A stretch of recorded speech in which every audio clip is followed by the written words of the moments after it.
Describing Dr. Janice Gravely of Carthage, New York is hard to put into one sentence, but it surely should begin with the word service. Although now retired, she served with the U.S. Army, first as a chemical, biological, radiological nuclear explosive officer, and then as a signal officer for 28 years. Throughout the nearly 3 decades, she traveled the world, including to Bosnia, South Korea, Germany, was deployed to Iraq, and lived across the U.S., all during which she dedicated time to giving back to others.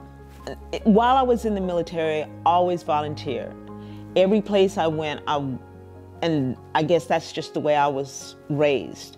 I gave something back to the community. So we did the food banks, we did various support, the book reading clubs, whatever the community needed and we could be a part of, we did that. After retiring from the service, it didn't take long for Dr. Gravely to begin serving her local community. She volunteered with the Red Cross, became a volunteer with the Carthage Rescue Squad, and then found the American Legion, which even in the small community of Carthage connects service members from across the globe.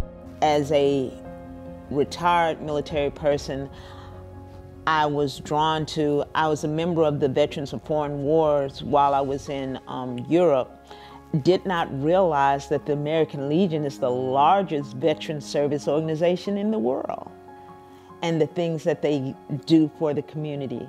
And once I found that out and became a member, they just put me to work, so all bets were off. Following this realization, she quickly became a well-known face of the Legion, which led to a history-making accomplishment. In the spring of 2021, Dr. Gravely became the first female commander in the Legion's 101-year history. When I was first selected, I was just blown away. Again, the fact that, you know, this is small town USA. Carthage is a population of around 3,500 people. Most people in this area have lived here all their lives. They know each other. They're related in some shape, form, or fashion. And the fact that they would entrust this to an outsider, it was just unreal, unreal.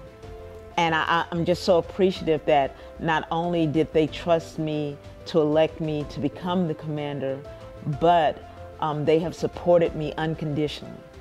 As the commander, she is now a leader for service members in northern New York. But Dr. Gravely said this unstoppable drive came from her upbringing from her mother, who taught her lessons of kindness and support regardless of the attitudes of others. There was never anything that I couldn't do. She was my biggest cheerleader. She always pushed me to be the best in anything that I did. Before she passed away, she was like, live your life. Always do what is right. And, you know, do something to help somebody else. And with this advice, and after serving both her country and those in need, she is ready to continue to serve her community regardless of the obstacles that are presented. We take for granted a lot when those that have sometimes take for granted those that don't. And the opportunity to give back, not because you're going to be seen, not because you're trying to prove that you're better than somebody else, but just because it's the right thing to do. And I think that if more people believed in themselves instead of relying on somebody else to believe in them, they'd be amazed at how far they could go and what they could accomplish and what they could do for their community.